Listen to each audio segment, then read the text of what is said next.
Hi, we're back at autoimmunity.in, and autoimmunity.in is a community built to connect autoimmune patients together and their caregivers to share updates about their daily lives and, most importantly, inspire each other through their stories. Today, we have with us Devanshi and her mom, Ripple, and we're going to be chatting about her journey. She is a lupus patient, or was a lupus patient, if I should correct myself.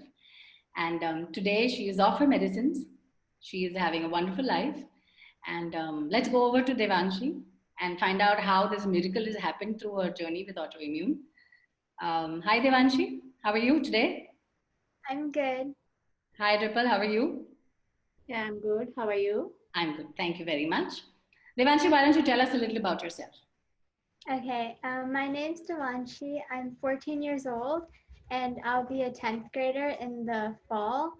Okay. I'm really passionate about dancing, about Bollywood dancing, and I'm leading a Bollywood dance team at my school with a couple of my friends. Okay, so are you the lead dancer in your Bollywood dancing group? Yeah, there's me and there's two of my other friends, and we're leading it together. And how many years have you been doing this now? Um, 3 years? 3 years. And do you have any professional training, or this is just? No, it's I'm self-taught and it's just my love for Bollywood music. Wow. So who's your favorite actor or actress? Um, my actor would probably be Hrithik Roshan and actress Deepika Padukone. She's a beautiful dancer. But Yeah, my favorite is Madhuri, and my favorite actor is Amir Khan. I think your mom's favorite actor also might be Amir Khan. Because we might. Amar Khan. Amir Khan, she's smiling on the side, so I kind of figured. Cool. So, since we're here today on this platform and we're talking about your journey, uh, and we're discussing something called SLE, that is commonly known by people as lupus. So, what do you understand about lupus, Devanshi? um, it's an autoimmune disease, which basically means my own cells decided to attack themselves. Right. Um, so that's the only thing I really understood about it because that was like the basics. Right. But what I did understand from my doctors was that they attacked a lot of different organs, including my kidneys, my lungs, and my liver. Okay. So, to clarify here, lupus is an autoimmune illness, as rightly Devanshi shared with us.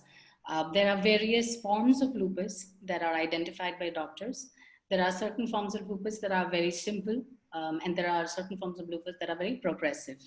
There is no such thumb rule that has been identified for lupus that clearly defines the quality of life of someone who's diagnosed with lupus or the symptoms that someone has when they get identified for lupus. As we rightly, we spoke earlier informally, Devanshi and Ripalji also, that lupus is something which is very difficult to diagnose. And I believe that even during Devanshi's story, it took a little bit of time to figure out that she actually had this condition that needed to be addressed, right? Yeah, Right. it did take a couple of months. It took a couple of months. Yes. And how old were you, Devanshi, when you got diagnosed? I was 9 years old. You were 9 year old, 9 years old. Wow. Okay. So, as a 9 year old, your whole world must have changed. Did you understand anything that was happening to you? Not really. I just heard a bunch of big words that doctors were using, Okay. but um, everything that I understood was just everyone saying, "Oh, you're gonna be okay." Wow, that's really nice. It's very positive. Everybody was Yeah. telling you that you're going to be okay. Okay. Ripalji, you want to add to that? Because her version is a very simple 9 year old's version of her illness. You want to tell us how sort of you went about finding out what Devanshi's problem is? Yeah, it's all started with the simple cold and cough and fever, Right. which is going to be worse day by day. So doctors are also confused. That's what's going on. So they did a lot of tests on that, and every test is got negative for that. Right. So it's hard to diagnose that it's a lupus. So it took, I think, almost 3 months to diagnose that she's having a lupus, which is attacking her own organs. Right. So that's why we just got in that. Right. So you spent 3 months confused, unable to understand what's happening to little Devanshi. She kept Yeah, getting repeat fevers, as simple as fever. And yeah, yeah, as simple as fever. So fever can mean a lot of things. It could just be a simple fever. It could be a viral fever. It could be so many things. So as a yeah. mom, I'm sure that as the days were progressing, it must have been very difficult for you to make sense of everything. And she wasn't getting any better. She was not No, she's getting worse day by day. right. So she's just leave everything. She's not able to eat or drink and anything. So even not a liquid diet. So she stopped eating also liquid diet. Yeah, just a little bit, like one sip or two sip like that. Hmm. And she was small, so it must have been very difficult for you to understand what is happening. And she is unable to explain to you also, ki, Yeah, she was having pain because something that typically happens with lupus. I am to understand from my little knowledge about the illness is that one tends to get a lot of body ache, joint pains, um, constant fatigue, like you're yeah, always tired, lack of energy. yeah. But though she doesn't have that much symptoms, like she has joint pains or fatigue, something like that. Hmm. Just the thing that she is not eating properly or drinking properly. That's even more confusing, in fact, Yeah, because if she she's had getting. any of those other things, it would have been easier to identify that it's this and not that. Yeah, that's why doctors are also confused because Right. she doesn't have any symptoms of lupus. Right. So all the tests are negatives, everything is negatives. So I don't know what they did. One test, after that, they just figured out that it's a lupus. Right. So there are specific markers and things like that. There are specific blood tests, certain serum tests that are typically linked to most autoimmune diseases, and they might have done something, one of those things, to figure out whether she has those antibodies and she has that situation, and maybe that's why they figured out. So the fever was more, I think, the body was trying to tell you something. Something is going on inside, and it was just manifesting as a fever because she was Yeah, so young. And yeah. yeah, so something happened which was the life changing event. And right, in terms of you were mentioning to me earlier, and I wanted to spend a little bit of time on that. So you did 3 months of trying to figure out what it was. And Yeah. you reached a stage where I think she was not getting better, and you were very concerned about that. And how did you um, change hospitals, and why did that happen? No, we didn't change any hospital. Okay. Means from here, from Hmm. our house, that regular local doctors, they just Okay. shifted to the hospital, Right. and from that one day, continuous 6 months, she was in the hospital. Right. Yeah, Hmm. and that like almost 4.5 months she was on in ICU, sometimes on a ventilators, and means oxygen is there for 24 hours. This was because she started having breathing issues. You Breathing mentioned issue. this to me earlier. Yes. Yeah, So they were just trying to. I think what they were trying to do was assist her breathing, while they yeah, were trying to figure out and attend to the other complications or situations that were happening yeah, when she was in the ICU. Right. yeah. So how did the doctors come and tell you this, ma'am? How did they sort of interact with you? How did they come and tell you that Devanshi has this difficulty, and and will this be a lifelong thing that she has to deal with? How did they sort of come and share this information with you? Yeah, means Do you they remember are the day when they came and told you? Do you remember that? means they are also confused. Yeah. that they not confirm that what is going on. Hmm. So I don't know, means they should, maybe they talk to my husband Okay. about that. Hmm. So because I am totally out of my mind at that time. Absolutely. So they didn't have a, they didn't come and talk to you. They probably spoke to, yes, our Yeah, father, and probably had a word. Yes, that's fair enough. yeah. So Um, like, and you have to bear it with this. hmm. Maybe she should be on medicine for her lifelong. Right, Depend how she is going to means handle it. right. It's all depend on the medicines or she whatever it's like that. Yeah. How she responds to the medicines and how her body responds to the medicines, right? That They tried a lot of medicines, so some are good and some are not means we're not working on her. working on her. So like Hmm. that. So Right. they tried all kind of medicines from low to the high, whatever it is. So Yes. they did. Yeah. Okay. And this was during the time that she was in ICU. Yeah. Okay. And so, Devanshi, I believe that did you have a lot of fun in the ICU when you were Yeah. there? Do you remember having a lot of fun, or you were generally very tired and you don't remember much? And I was really tired. Hmm. And I remember at nights I couldn't sleep, like Right. wasn't comfortable sleeping. Yes. So I always had like doctors coming in every night and like trying to get me to sleep. Hmm. Um, but it was really rare when I like slept all night comfortably. Um, yeah, but it wasn't fun. It wasn't fun. Okay. The reason why I asked was, interestingly, this is something in common that I can share with you since I'm an autoimmune patient and I have something called autoimmune hemolytic anemia that reduces the life of my red blood cells. And I'm generally very tired and fatigued, and the treatment is more or less on steroids.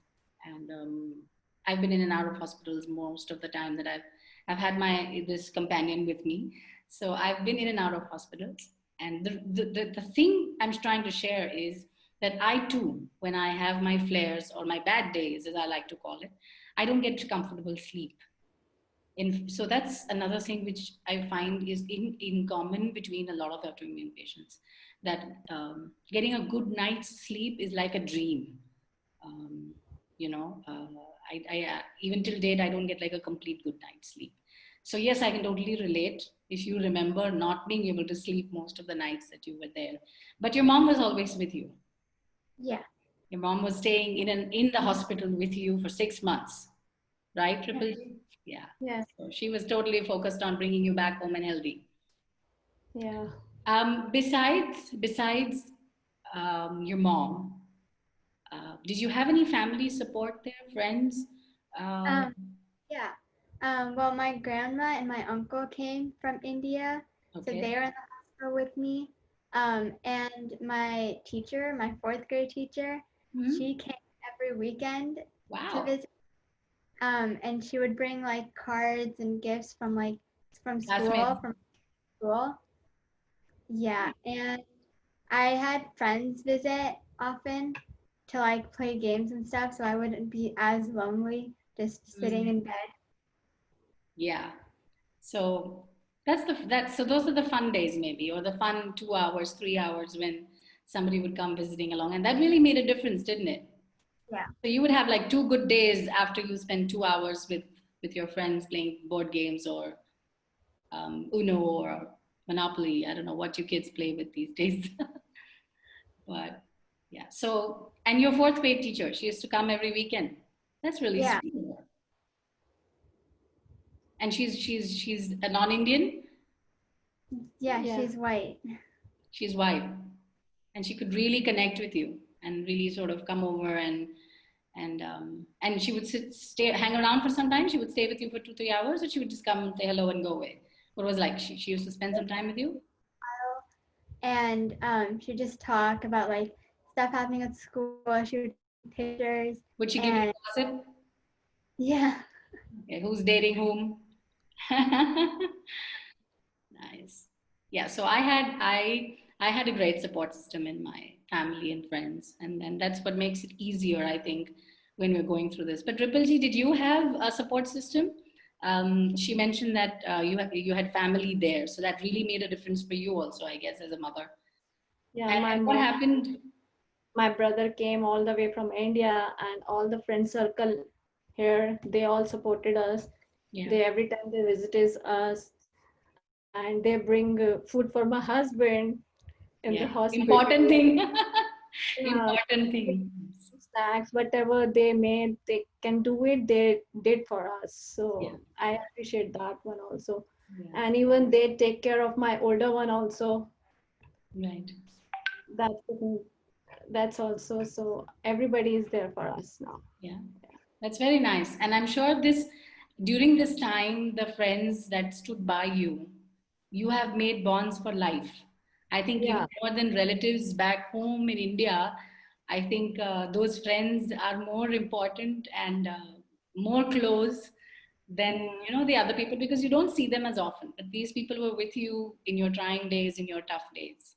yeah, That's, but it's very sweet, and it's really nice to know that you had a great support system, because I think and you can agree and let me know what your opinion is on this, but I think autoimmune people who are living with autoimmune illnesses, the journey can be very lonely, because when someone meets me or when I see Devanshi, I would not be able to tell that she has had such a journey before, or that somebody, when they meet me, they cannot tell that I have a particular condition, and I have my bad days in a month. I have like a total of a week when, adding up on different days when it would not be nice for me. I'd just be having a bad day. Something or the other, something's hurting or something's not right or something, just because you're taking so many medicines also. But it's great to know that you have a great support system there, friends who stuck by you, and through this. And you had friends, Devanshi. So when you went back to school, what happened? After you Um, were all well, you went back to school. What happened? You get a big party thrown for you, or what? it wasn't a party. It was actually kind of awkward because I walked in and everyone started clapping. Well, it was a fifth grade, and everyone started clapping, and it felt really weird that everyone was treating me that way. But eventually, like I kind of got used to it, and like everyone like started like treating me like I was normal again. So Yes. that felt nice. But I did have a lot of teachers like come visit me, and they're like, "Oh, you're all well now, and you're like good, so like nothing's bad's gonna happen to you anymore." Yes. And yeah, and a lot of people gave me like chocolate and candy and gifts and random stuff just to, like I was better. Yeah. Um, but I mean, I felt like it would feel good to like be that special. That But didn't it feel. wasn't. It felt Yeah. really weird that like everyone was like treating me specially, but like at the same time, I was really grateful that everyone was like there. Understand. Yeah. Yeah, but So it's so yeah, it's a mix of emotions, right? You don't like the attention that you're getting, I think. I yeah, think the word you were looking for was attention.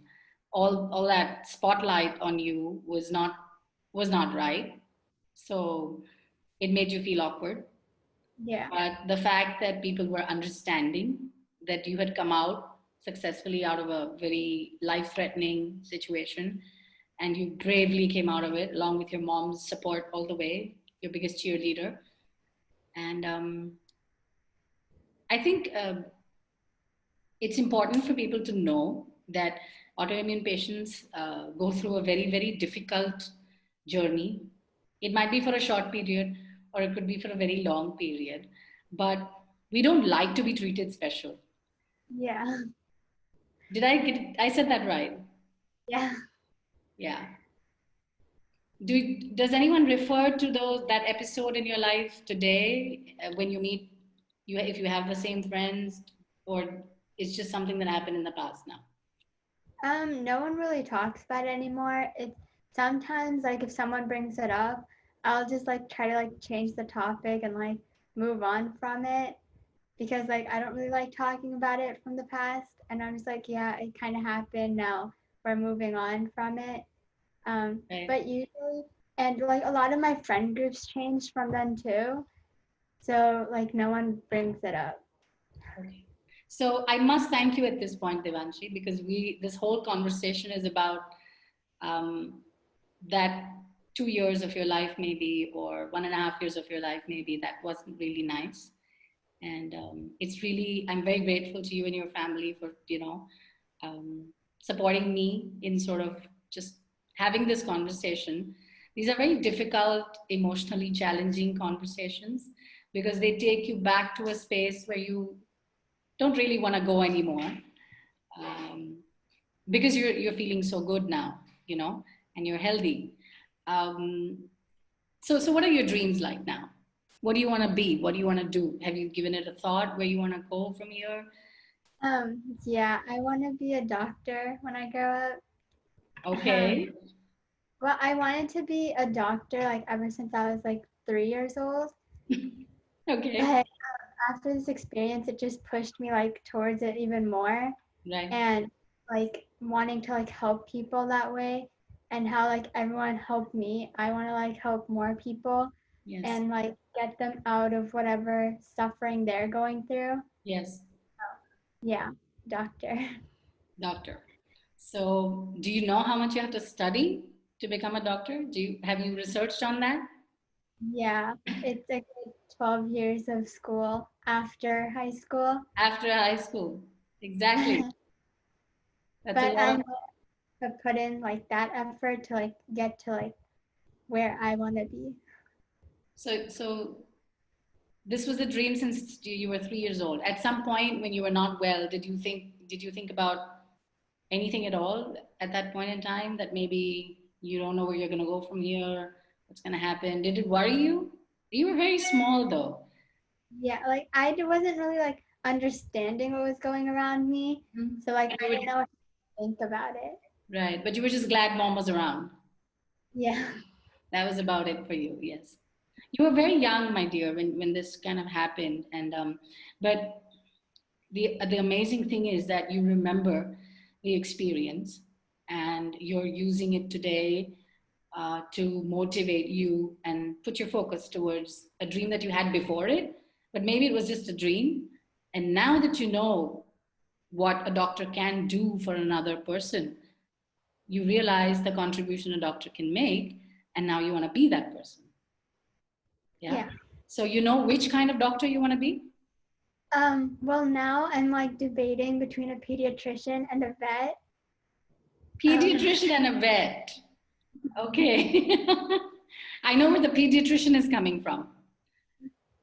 It's probably yeah, it's probably a motivation of our doctors that we know in common, and the vet because of your pet at home, yeah.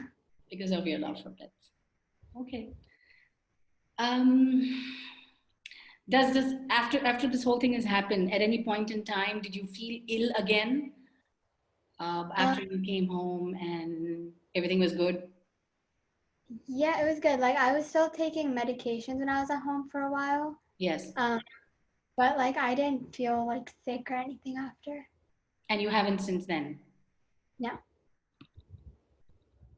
And you're not on medicines anymore either. no.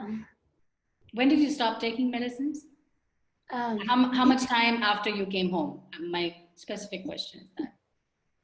Um, my third thing. Maybe Uh, a year after. So she took medicines for about a year once she came home.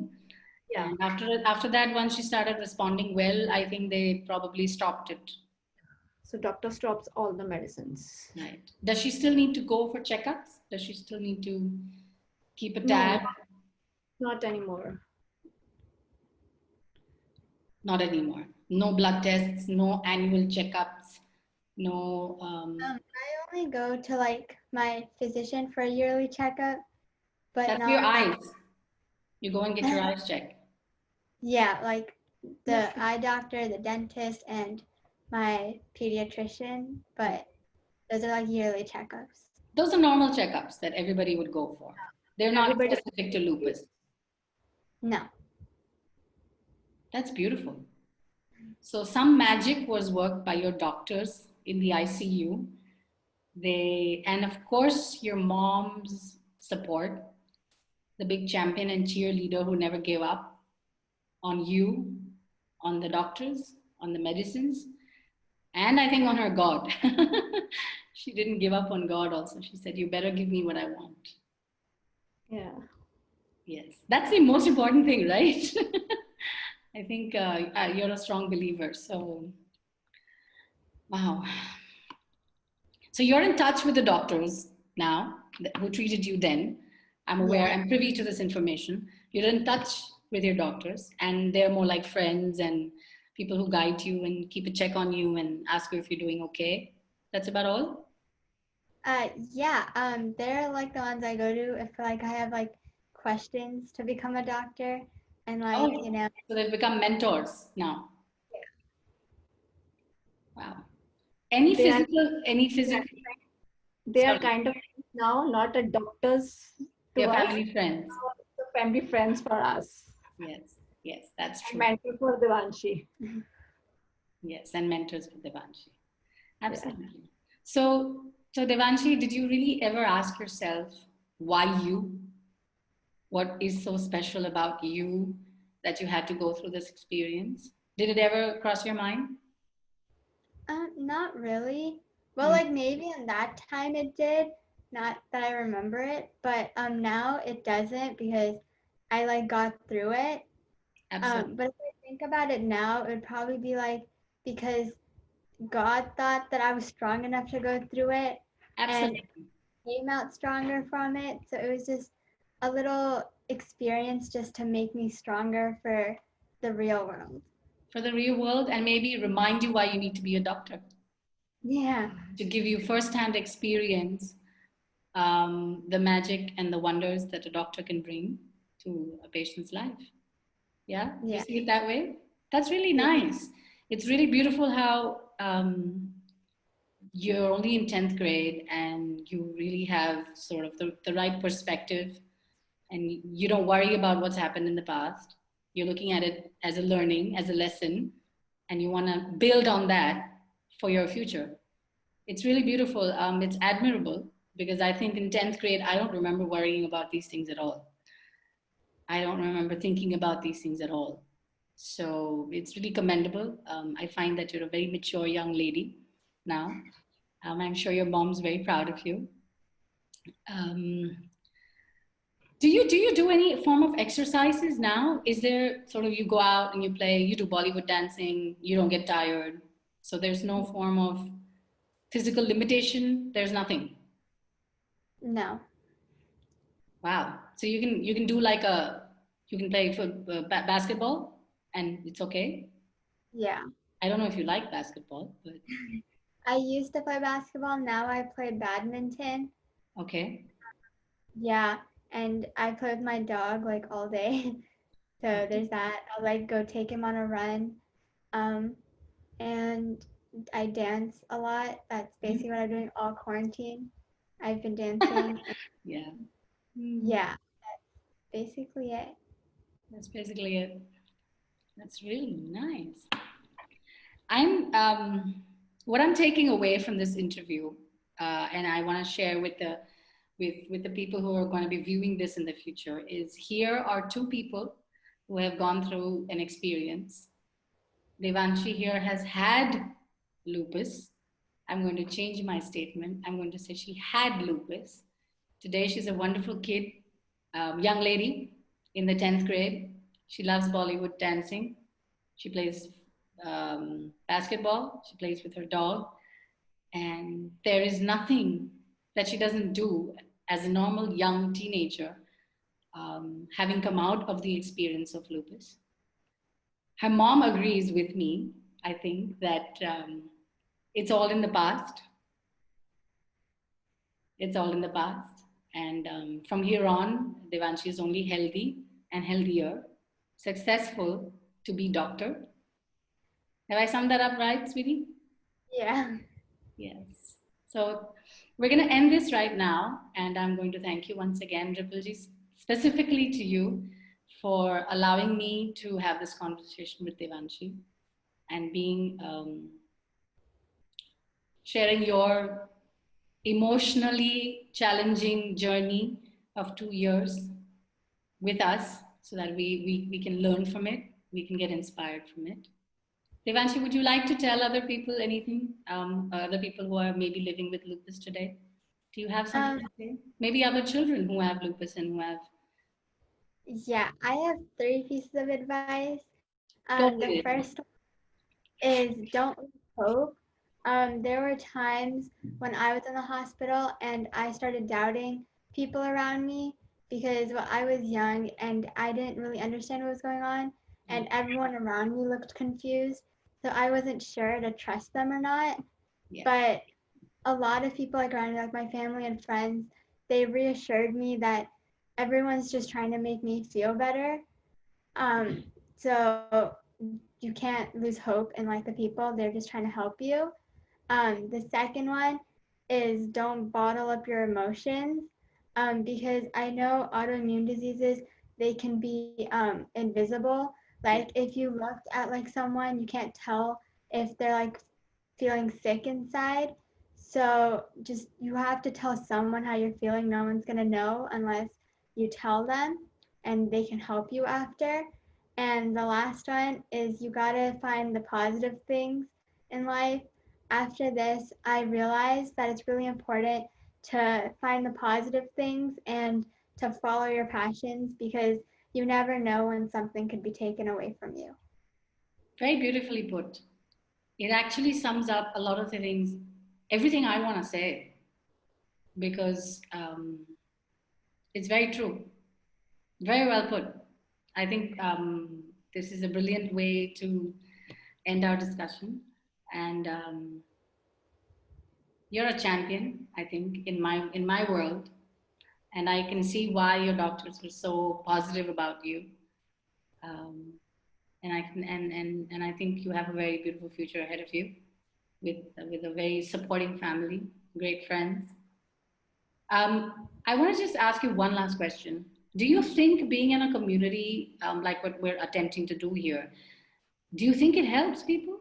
Do you think Yeah, talking about it to others would help people? yeah, like for people who don't have a support system like I do, I think it's a really like helpful place for them to Right. like keep their hopes up that there's still like other people around you. You're not the only one going through this, Yes. and they're not all bad days. Correct. So the little thing that we want to do is that we insist that people get in touch with each other, not because they want to talk about their bad days only. You know, like I had a bad day. Did you have a bad day? No, I want actually people to be on this platform and just share updates about how good their day was. Some days are good, some days are not bad, or not good. But every day, if there is like, two people saying, I had a wonderful day because I got up, I did yoga today, I had this juice and, this raw thing, and it really helps my autoimmune. And I could be a patient of, MS, or I could be a patient of autoimmune hepatitis, or, completely different. But there are common threads between where I see your story and what I'm going through as a person since the last 20 years. And I think this platform can really help people exchange information along with just giving updates about what their day is about, exchanging information. Like how a patient waiting room is. You go there and your mom would know maybe that, you share information. Okay, have you talked to this doctor? Have you done this? Or have you spoken to this person? They really know what they're doing. Or I have done this as a patient and this really helps me come out of this better. I know people who have changed their lives with yoga. I know people who have changed their whole diet and really felt better about their autoimmune illnesses. So there are so many things I feel as people who live with an autoimmune illness, we can share with each other. And my inspiration comes from stories like Devanshi's, where we can really see that a person is has conquered lupus successfully, and she's moving forward in life, and that's just an event in her life, and she's moving forward completely, going to become a doctor, right? Yeah. Thank you Yes. very much again for taking out the time, Ripalji and Devanshi. Thank you. Thank you. Take care. Bye. Bye. Bye.